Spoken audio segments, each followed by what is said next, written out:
Now that LLC will usually have two owners, right? It'll have all of your investors, right? However many LPs come in, those will typically be a separate class. So that'll be class A is what I typically like to call them. And then the sponsors or the GP will own the other 20% or 30% of the company.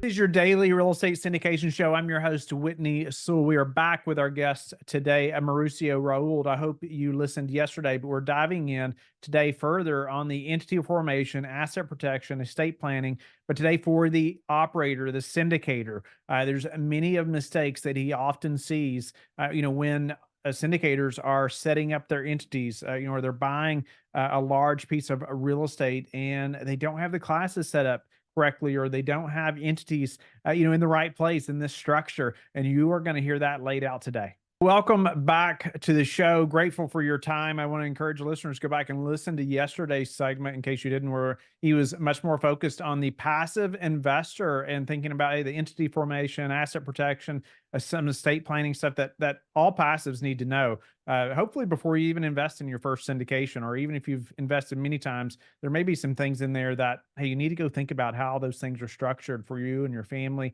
But today, man, we're going to dive into some of the same topics, but on the other side of the transaction for the syndicator, and looking forward to this conversation for myself amongst many operators that I also know and that listen to the show. Mauricio, welcome. Well, thanks for having back. And this is fun. We do an episode helping from an angle of limited partners and passive investors. And now we'll do one on syndication. So, and some of it's overlapping. So we're not going to repeat ourselves. If it's something that we talked about yesterday, we'll relate to that. Like, for example, the whole holding company thing. I think that's something that applies to both LPs and Syndicator. So if you're wondering, what that holding company looks like, or why you should have a holding company in Wyoming, Nevada, Delaware, Texas, check out the episode yesterday, because today I really want to focus more on the entity structure itself for the syndication, because I think a lot of people, there's a couple of issues that I think a lot of syndicators make mistakes with, which I wanted to explore today. Yeah, awesome. Well, let's jump in there. Let's do that. Let's start with that entity formation for syndicators and some maybe big mistakes as well that you see all the time. Yeah. So the way most of these, and I'll try and we'll keep it a very basic level. Obviously, syndications, as you know, can get super complicated. You can have portfolio raises, you can have 17 classes of shares or whatever. But in its most basic form, we will, if you're buying an apartment building, for example, what we're going to do is we're going to set up an LLC, which, by the way, is technically the issuer. Whenever you hear the issuer, that is the LLC that's going to own the property. And we typically will set that up in the state where the property is located. So if you're going to go buy a building in Texas, we'll set up a Texas LLC. If you're going to buy something in Atlanta, we'll set up a Georgia LLC. And the reason for that is, no matter where you set up that entity, you're going to have to register that company in that state, because that's really where the apartment is doing business. It's conducting business in that state. So if you're in Texas, if somebody slips and falls on your property or something happens, Texas law is going to apply. I don't care if you set up in Nevada, you're going to register it back in Texas. And if something happens, Texas law is going to apply. So you always start with an LLC in the state where the property is located. The only exception to that is a lender. Like, sometimes the lenders insist on having that in Delaware, right? Just because they like Delaware, they're familiar with the laws, they're probably stronger for them. And so in that case, we may have to add the Delaware layer. But putting that aside, you're going to set up, let's give the example of the Texas property, a Texas LLC. Now that LLC will usually have two owners, right? It will have all of your investors, right? However many LPs come in, those will typically be a separate class. So that'll be class A is what I typically like to call them. And then the sponsors or the GP will own the other 20% or 30% of the company. And those are typically a separate class called class B. And the main reason we do class A, class B is so primarily for control. So all of the voting rights are typically held with class B. So we can write that in the operating agreement so that the class A members don't have any say, no voting. It's just very, very limited partnership, right? And then the other reason is because sometimes we give investors preferred returns or some preferential treatment. It's just easier to articulate those when it's all a special class. So that's usually why you see a minimum of two classes. Class A investors, class B are the sponsors, right? The tricky part is the LLC then needs a manager, right? And we always talk about GPLP, right? General partner, limited partner, but that's just vernacular. And I'm okay using those terms, but that's not really technically accurate, because we rarely set up limited partnerships anymore. We usually set up LLCs. Now, back in I always joke with my buddy Ken McElroy, because he started doing LPs because he's so old and he's been doing them for so many years. So back in the day, right? If you've got some white hair, there was a benefit to doing LPs. There were some tax benefits of why you would want to do some more flexibility. Those have by and large gone away. And so the vast majority of people use LLCs. And so instead of having a GP and LP, you have a manager, which is really the GP, and then the members, which are now the LPs. But most people, not most people, a lot of syndicators I've seen use the same entity for the manager, right, that runs the day-to-day as the owner of Class B. So they don't, because they're in their minds, they see that as the GP, but really there's a manager, which is really the GP, and then there's the Class B interest, your ownership, your carried interest. When you own 20% of the syndication or 30% of the syndication, that is your carried interest. That should be separate because the manager is where all the liability is, right? The liability held, the manager's making all the decisions. They're kind of like the board of directors. They make all of the decisions. And so if something goes wrong, you really should be looking to the management company, the manager LLC, as the faulty party. And Asset Protection 101 tells us that you want to separate the liability producing companies from your assets, because when that management company gets sued, and when I say management, I'm not talking about property management, I'm talking about your manager LLC. When that company gets sued, and if you're in this business long enough, it's going to get sued one of these days. You don't want that owning anything. You don't want it to own 20% of the syndication, or God forbid, 20% of 17 different syndications, because you've been doing that a lot, right? You want it to own nothing. You want it to have an insurance policy in there, and you want it to have a little bit of cash, right? You're going to need some operating cash, maybe 2 or 3 months worth of cash, but any excess cash, you should be distributing that out of the management company into the sponsor ownership. And you should have ideally an insurance policy. But if it owns 20% of the syndication and I get a judgment against that manager LLC, well, then I have access to your 20% carried interest. And if you happen to have that in 3 or 4 different syndications, well, now I suddenly have access to the carried interest in those syndications. It's very important to separate the manager LLC from the Class B, so to speak, the carried interest. That's probably the biggest mistake that I see syndicators make these days from an entity formation standpoint. Yeah, and I think when you're first starting, that can seem kind of redundant, right, or overly complicated, or whatnot. But that makes complete sense to me. When like you said, the Class B or the GPs are the ones making all the decisions. So if something happens, they're going to be the ones. I mean, they're the ones with voting rights. Like you said, they're going to be the ones sued. Yeah. So for me, the Class B, it's almost, I think of them as passive investors too. It's like you've got the passive side of for the syndicator, right? That's my 20%. Really, yes, I'm voting to hire the manager, right? And I'm voting to fire the manager, but really it's the manager that's making all those decisions, right? You've kind of, you voted in the manager, and the manager's going to make the day-to-day. So if somebody makes a wrong call, it really is the manager LLC. And so for your carried interest, for that 20%, you should go back to the episode yesterday. You want to have some sort of entities in there which are equivalent to the holding company. So you want to have that's where you want to have your Nevada LLC, your Delaware, your Texas, those LLCs that are in really good states. And I'll take it one step further. I think it's, we talk about the difference between a single member LLC and the multi-member LLC. Multi-member LLCs having much stronger protection. I think if you have multiple co-GPs in a deal, I would encourage you guys to create an LLC together. So you end up having a multi-member LLC. Your protection is going to be much stronger, and it's going to be less of a chance for them to actually get to your assets. So if you're partnering with 2 or 3 people, I would set up, ABC Holdings, where the 3 of you own a third or whatever the percentages of that holding LLC, which would in turn own your 20% carried interest for the entire thing. Yeah, that's a great idea. Yeah, great idea. One step further. Again, we always talk about the different layers to this, and so some have even argued that you may want to have a separate hold. By the way, let me just backtrack. When you put money into the deal, a lot of times sponsors will put in their own money, right, their own cash into the deal. We like to put that alongside the other investors, so we'll put that into the Class A. So it's not uncommon for sponsors to own both Class A and Class B. Mm-hmm. There's an argument that those 2 LLCs should be different, just because on the Class A side, you have 0 voting rights. But on the Class B side, arguably you could say, look, you hired the manager, and the manager's the one that screwed up, so you should be on the hook too. So that's kind of next level. I haven't really implemented that yet, but I have heard some asset protection attorneys advocating separating that. And again, it's just maybe one other layer or one extra step you may want to consider in talking with your asset protection advisor.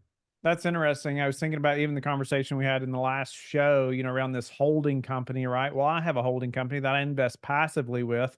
And obviously I'm investing in our deals as well, but I consider that a passive investment, into that class A, with the LPs, just like you're talking about. Well, my holding company is holding that, right? And Yeah, that's I all it agree. does, right? And then Yep. but it's interesting on the other thought, as far as if you have numerous GPs, then you create an entity that then their names aren't really on there, right? It's this other entity that's owning those shares, right? Their GP shares, a class B. But what's the difference in that, as opposed to, say, all those GPs having their own entities that they own all their, GP Yeah. classes in? It's just that the first line of defense that they would own a single member holding company, right? So if I set up my own holding company separate from my other co-GPs, that's a single member LLC. It's just me as the owner, or maybe me and my spouse as the owner, but that's considered a single member anyway. So then you really have to make sure you're setting it up in a really quality state. But if you say, like, if you live in Atlanta, for example, I'll give you a great example. So you're living in Atlanta, or you live in California somewhere, and you just set up an LLC and it's a single member LLC. Those are like the worst state. So if I get into a car accident and I live in Atlanta, Georgia is most likely going to give that creditor my LLC shares. They say, hey, Mauricio, you owe this person $1 million. You have an LLC that's worth $1 million. Give this, turn over your shares over to the creditor. And now I've suddenly lost control. I've lost it. It's gone.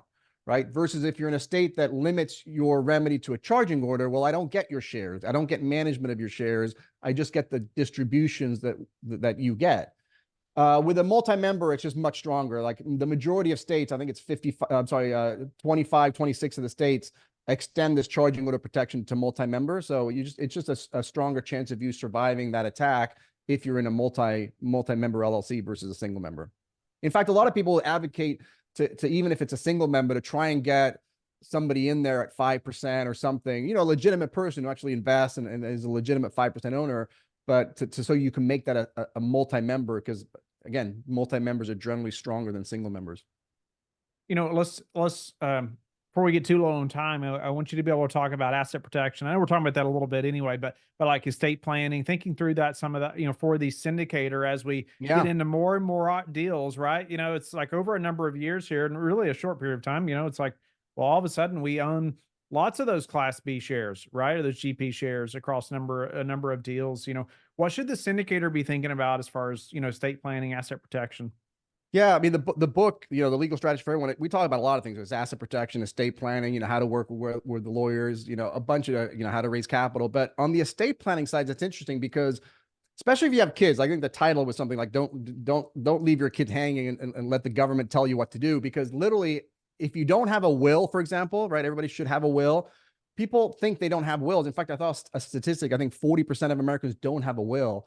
But that's not true. You actually do have a will. It just happens to be in your state statutes. And so the government is going to tell you, if you die, intestate without a will, they're going to go to the statute and say, well, this is who gets your money. And if you don't have any instructions about your kids, well, now the government, some judge, some child services is going to have to dictate, well, who do the kids go with? Does it go with grandparents, with your aunt, with your, whatever. So you definitely want to have at a basic level, you want to have a will and ideally a living trust so that you can avoid the whole probate thing to begin with. But one of the things I think on a syndication side specifically that a lot of sponsors forget to think through is like, well, what if you die?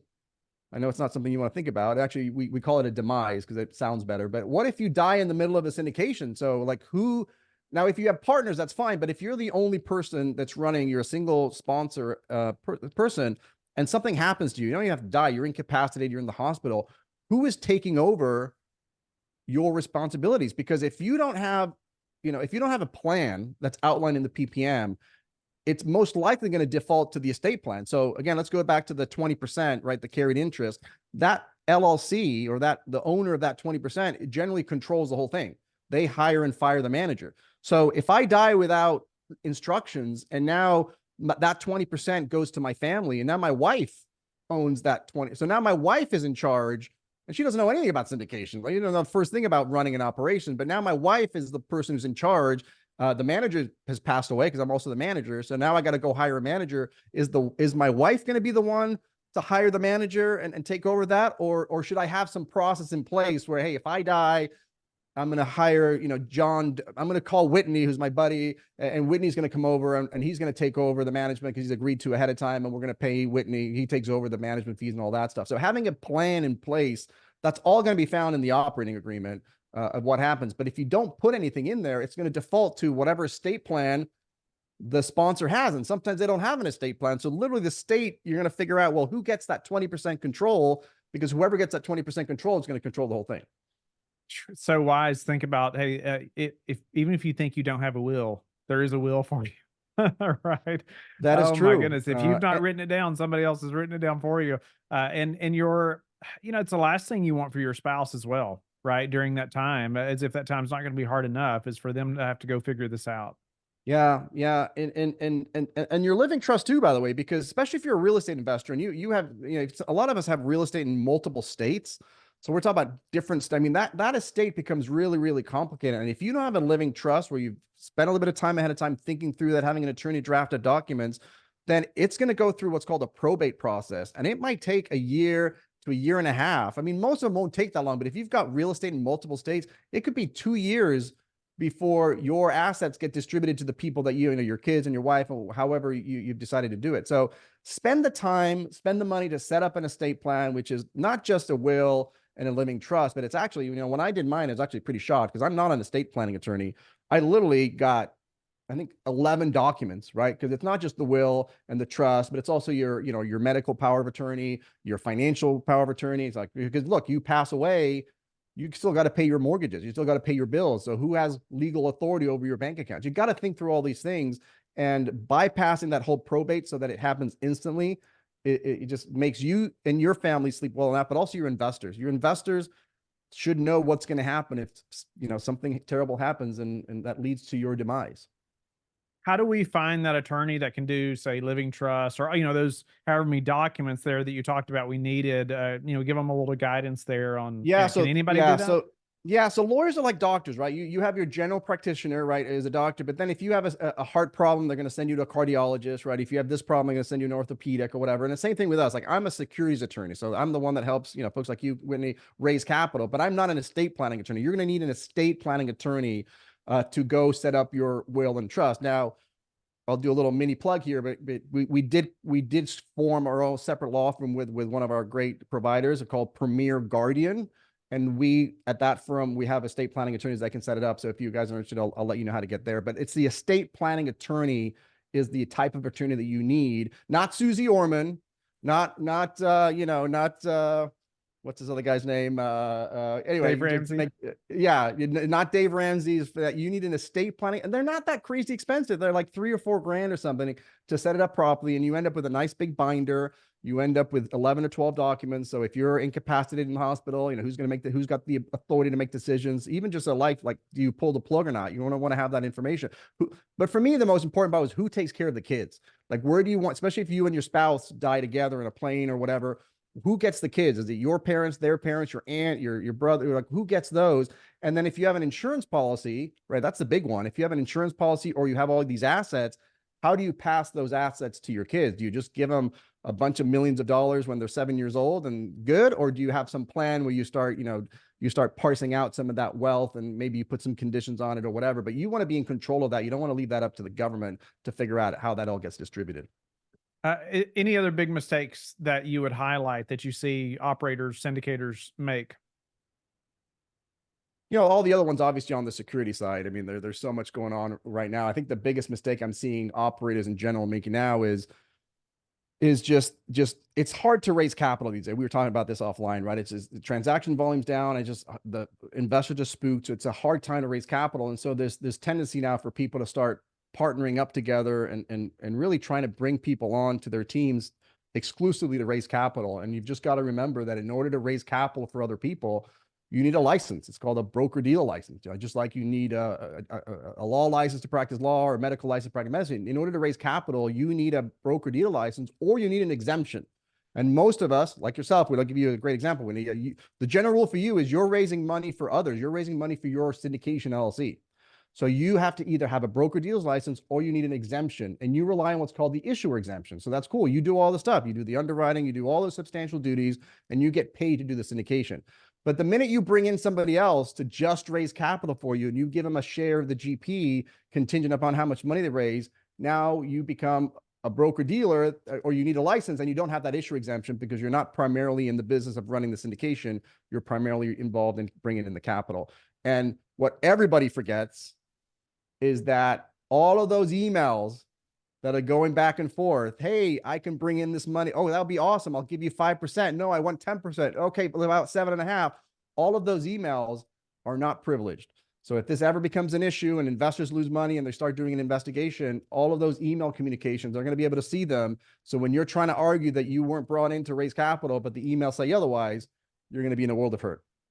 Yeah. No, I appreciate you hammering on that again. It's always always a hot topic for sure. And man, it's definitely, there's been some light shed on that in the last few years, but for sure in a number of ways. So man, well, let's transition a little bit, Mauricio here. And I ask all operators this question, and I would love your thoughts because you have a unique viewpoint into the industry as well. But obviously predictions around, the next 6, 12, 18 months. Any thoughts? I say, what I normally say on the show is, none of us have the crystal ball. However, what we think is going to happen reflects what we're doing, right? Or what we're doing reflects what we think. And so, what are your thoughts? What are you seeing, as you work with lots of operators? Yeah, we do work. I mean, we probably do 100, 150 of these every year. So we're working with all operators. Transaction volumes are obviously, I don't say collapse, but I would almost say it collapsed. Now it collapsed about 18 months ago and it's stabilized now for a while, but it's down about 60 to 70%, which has made all kinds of headache for everyone. But I'm in the camp that I'm still a little concerned. I still think there's a recession on the horizon. So I don't think all the pain has still made its way through. And so I'm concerned that people are struggling now to make their rent payments or, whatever. If you have a significant recession and you get unemployment that's going up, it's going to be harder and harder for those guys to pay the rent, which is obviously going to affect operators. And there's so many operators in trouble right now primarily because obviously interest rates skyrocketed and their rate caps are expiring. But also a lot of those folks, as you know, Whitney, took out bridge debt. So that bridge debt is coming to an end. It's usually a 3-year loan. A lot of people have admitted that they thought it was a 5-year loan. They thought it was a 3-year loan with 2 1-year extensions, and they're finding out the hard way that no, that's at the option of the lender. So all these things are coming to a head, and so there is going to be some opportunity there. I don't think any of those are actually going to see the light of day. You're going to have some connections to do it, but I think there's going to be some more pain. I think there's been more pain first before it gets better.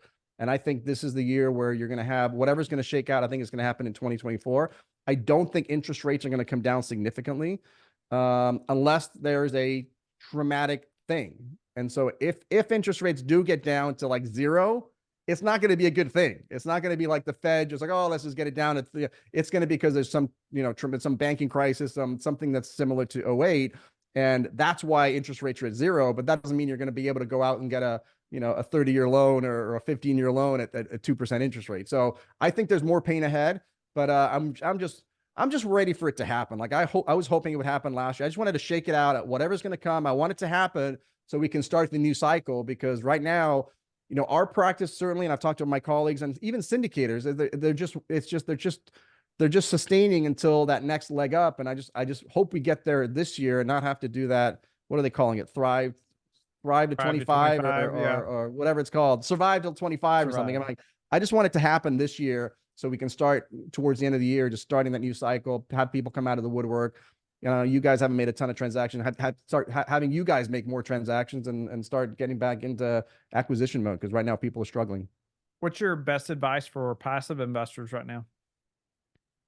You got to pay attention more. I mean, back in the day, meaning 12, 18 months ago, like you could throw a dart at whatever. So I think it's even more and more important to do your due diligence on the sponsors ahead of time. That was always the rule, but I think it's even more now that you've got to find out, does this operator have a track record? I saw a statistic not too long ago that said that 70% of syndicators had 3 years or less of experience.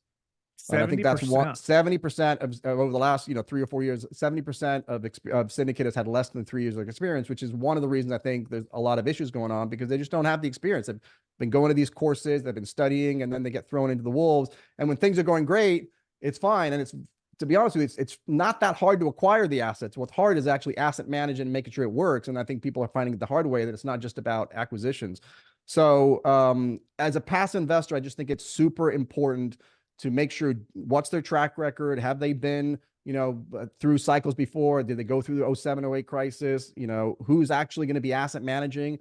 Do they have experience in the actual asset class? A lot of times people are like, in the multifamily space, for example, and they go off and they do a self-storage deal. Well, what's their experience in self-storage? Or do they have somebody on their team that's really well versed in self-storage? What's their experience in the marketplace? Do they may have made their mark in the Orlando, Florida market, but now they've decided to go to North Dakota. It's like, well, what do you know about North Dakota? Well, so all of these questions, there's a lot of kind of top questions to ask a sponsor, but I think that's more important than ever, because a lot of passive investors now are actually more concerned about return of capital than necessarily return on investment, because it's tough out there and people are definitely scared. So it's incumbent upon sponsors too to educate their investors and let them know what their track record is, and let them know, where we are in the cycle, and be a little bit more hands-on with the communication and teaching them, where we are. But for a passive investor, you got to do your homework, because once you give up that cash, you've lost all control. All of your work happens before you make the investment during the due diligence period. What are some of the most important metrics that you track, Mauricio? It could be personally or professionally. Um, Well, obviously mine on the professional side, it's a little bit different because I run a syndication law firm. So, my KPIs have more to do about, how many deals, deals per month and revenue per deal and all that kind of stuff. But I track some interesting things um, on the personal side too. Like on the financial, for example, I like to track, a lot of people like to track their income and their net worth. I like to track the percentage of your sort of the expense ratio to how much money you're making, because I think that's the key. My goal is always to get below 50%. If I can live off 50% or less of my income, then that means I can invest, the other thing. Eventually I want to get to a point where I'm spending 10% of my income. That's really my life goal. But right now I'm trying to get to that point where I'm spending 50% of my income, because then that's like that ratio, I think, is the most important part, because it's that delta between how much you're making and how much you're keeping, is that you can then take those assets or that excess cash and actually put it into syndications, past investments, and the like. And that's ultimately what builds wealth over time. So that's something I track. I also track, how many dates do I get with my wife every week? That's I've got a goal to do one a week, and we track it. And I'm not saying I'm perfect, but you generally get what you focus on. And so little things I got right now, I've got my health kick too. So I'm tracking my body fat percentage. I got to get that down, and my VO2 max. So there's a lot of things I like to track, but to your point, I think it's important to track stuff, because that is what you focus is actually what happens to you. So if you don't focus on it, you don't measure it, it's kind of tough to get ahead. Love that, a number of those there, and that you're tracking them. Couldn't agree more. For your expense ratio there, I love that as well. Kind of a side question here: do you have a third party bookkeeper for your personal expenses as well? How do you kind of manage some of that, or you do that yourself? I don't. I mean, we have a bookkeeper obviously for the firm, but I probably should have a personal bookkeeper. But I've got this mentality where I don't. When I say, I kind of didn't say it, but you're spending less than you make, right? But I don't believe in going out and drinking lattes and getting rid of your lattes in the Starbucks. And I mean, I want to expand my income. Like, I don't want to reduce I want to, the rate that I expand my income, I want that to exceed the rate that my expenses are going up. Right. So I want to continue, that wedge needs to get bigger, but I'm not going to do it by sucking it up. I'm still going to we went to we go to Nobu every so often. I love sushi, and I'm like, that's an expensive day. I'm not going to start clipping coupons or anything like that, right? I'm going to figure out, how do I make more money so that ratio goes down without having to reduce my expenses. In fact, I'd love for my expenses to keep going up, but that ratio to come down, because I'm making way more money than my expenses are going up. So, yeah, that's kind of Yeah, no, my I hired philosophy on that. a personal bookkeeper, and because I want to know those things as well about our expenses, but I found too, like, I want them to do the kind of the grunt bookkeeping. However, it pulls me out of just seeing all the transactions too, as much, which I don't like, as much.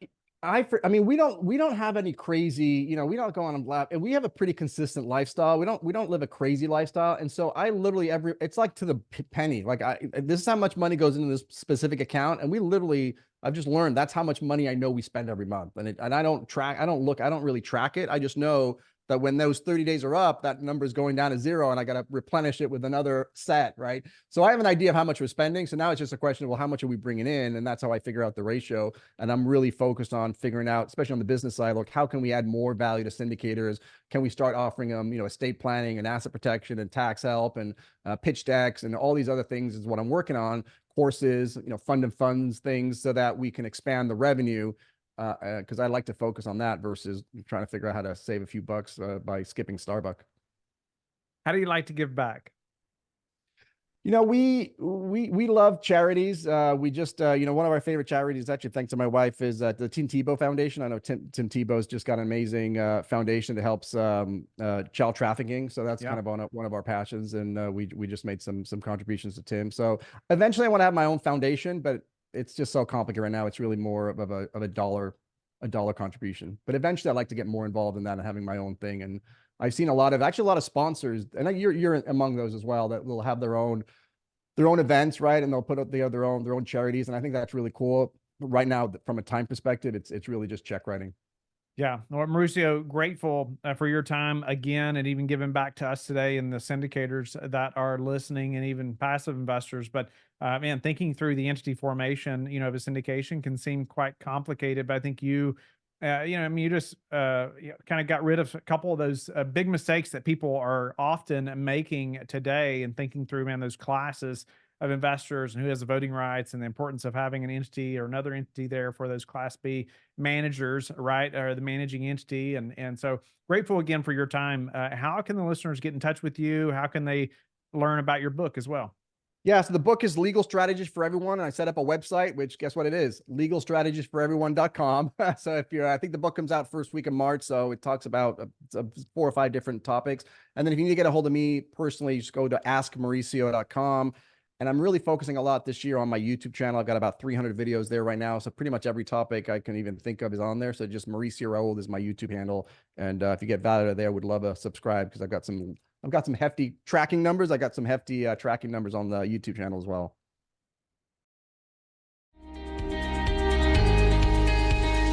Thank you for being with us again today. I hope that you have learned a lot from the show. Don't forget to like and subscribe. I hope you're telling your friends about the Real Estate Syndication Show and how they can also build wealth in real estate. You can also go to lifebridgecapital.com and start investing today.